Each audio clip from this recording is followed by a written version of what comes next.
বিসমিল্লাহির রহমানির রহিম। আসসালামু আলাইকুম। সবাই কেমন আছেন? আশা করি সবাই ভালো আছেন। আলহামদুলিল্লাহ, আমিও ভালো আছি।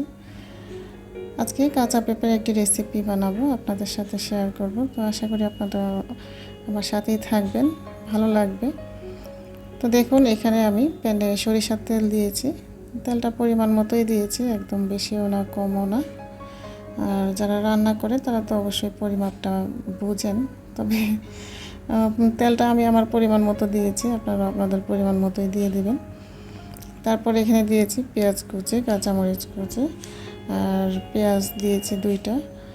এটাও আপনাদের ইচ্ছা মতো, বেশি দিলে খেতে ভালো লাগবে। পেঁয়াজ যে কোনো রান্নায় বেশি দিলে একবারে যে খেতে মন্দ হয় তা না, পেঁয়াজটা দিলে ভালোই লাগে। তবে আমি এখানে 2টা পেঁয়াজ দিয়েছি, আর কাঁচামরিচ কুচি দিয়েছি। কাঁচামরিচটাও কিন্তু আপনারা আপনাদের ইচ্ছে মতোই দিবেন, কারণ ঝাল যারা বেশি পছন্দ করেন তারা ঝালটা বেশি দিবেন।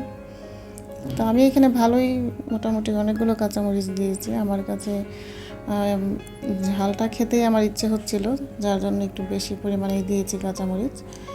আর এখানে দেখুন, একটা পেঁপের 4 ভাগের 1 ভাগ আমি কেটে অফ ক্যামেরায় সিদ্ধ করেছি। সিদ্ধটা করেছি ভাতের মধ্যে দিয়ে, ভাতের উপরে দিয়ে দিয়েছিলাম, যার জন্য ওই ভিডিওটুকু আপনাদের সাথে শেয়ার করতে পারিনি। যাই হোক, পেঁপেটা আমি কিন্তু এইভাবে সিদ্ধ করে নিয়েছি। আর পেঁয়াজ কাঁচামরিচগুলো আমি মোটামুটি একটু ভেজে নিব। আর এখানে আমি শুরুতেই কিন্তু কালো জিরাটা দিতে ভুলে গিয়েছিলাম, যার জন্য পরে দিতে হয়েছে। আপনারা শুরুতেই দিবেন কালো জিরা। অনেক সময় এমন হয়, মনে থাকে না, যখন রান্না করতে নেই একটা দিতে গেলে আর একটা মনে থাকে না। এগুলো সবার ক্ষেত্রেই হয়। তো যাই হোক, দেখুন, দেখতে দেখতে যদি ভালো লাগে অবশ্যই চ্যানেলটি সাবস্ক্রাইব করে আমার চ্যানেলের পাশে থাকবেন, যারা আজকে নতুন এসেছেন। আর যারা অলরেডি আমার পাশে আছেন, আমার ভিডিও নিয়মিত দেখেন, তাদের জন্য অনেক অনেক ভালোবাসা এবং দোয়া রইল। আপনারা সবাই আমাকে এভাবেই সাপোর্ট করবেন। আপনাদের সাপোর্ট ছাড়া সামনে এগোনো সম্ভব না। তো দেখুন, এখানে আমি কালো জিরা দিয়েছি। আপনারা কিন্তু কালো জিরাটা শুরুতেই দিবেন সরিষার তেলের মধ্যে। আমার মনে ছিল না, আমি বেশ কয়েকদিন যাবত একটু অসুস্থ। আর এই ওয়েদার চেঞ্জ হচ্ছে, তো সবার ক্ষেত্রে এমন হচ্ছে, গলা বসে যাওয়া, এমনিতেও বিভিন্ন ধরনের সর্দি, ঠান্ডা, কাশি সবার ক্ষেত্রেই, বাচ্চা বড়। আর এখানে দেখুন, আমি এখানে দিয়েছি অল্প, একদম অল্প পরিমাণে হলুদ আর পরিমাণ মতো লবণ দিয়েছি। দিয়ে ভালোভাবে আর একটু ভেজে নিব পেঁয়াজ কাঁচামরিচগুলো। যখন মোটামুটি একটু ভাজা হয়ে আসবে, ব্রাউন কালার একটা হয়ে আসবে, তখন আমি এখানে একটা ডিম অ্যাড করব।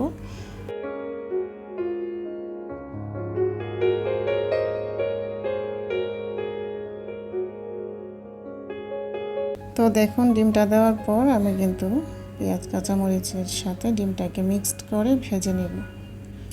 আর এই রান্নাটা কিন্তু খেতে খুবই ভালো লাগে, আপনারা ট্রাই করবেন বাসায়। যারা জানেন তারা তো জানেন, আর যারা নতুন দেখছেন রান্নাটা, তারা কিন্তু বাসায় অবশ্যই ট্রাই করবেন। আসলে সব সময় পেঁপে দিয়ে তো আমরা তরকারি রান্না করছি, ভর্তা খাচ্ছি, কিন্তু পেঁপে দিয়ে এভাবেও কিন্তু রান্না করে খাওয়া যায়, কাঁচা পেঁপে দিয়ে।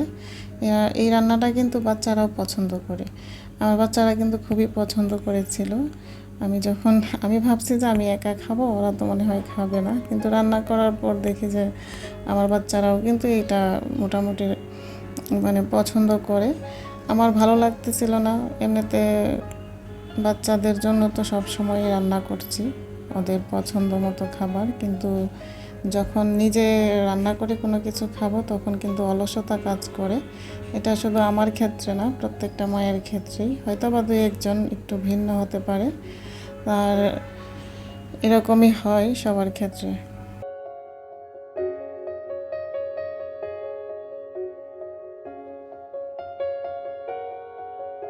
তো এভাবেই কিন্তু চুলার উপরে রেখে আমি একটু পর পর নেড়ে চেড়ে এটাকে মোটামুটি একটু ভাজা ভাজা টাইপের করব।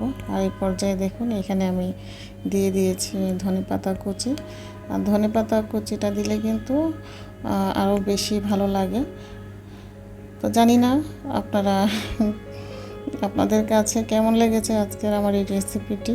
ভালো লাগলে অবশ্যই কমেন্ট করে জানাবেন। আর আমার গত ভিডিওতে আমার একজন প্রিয় আপু আমার ভয়েসটা শুনে মানে উনি বলতেছিলেন যে মানে কমেন্ট করেছেন যে আপু আপনি কি অসুস্থ?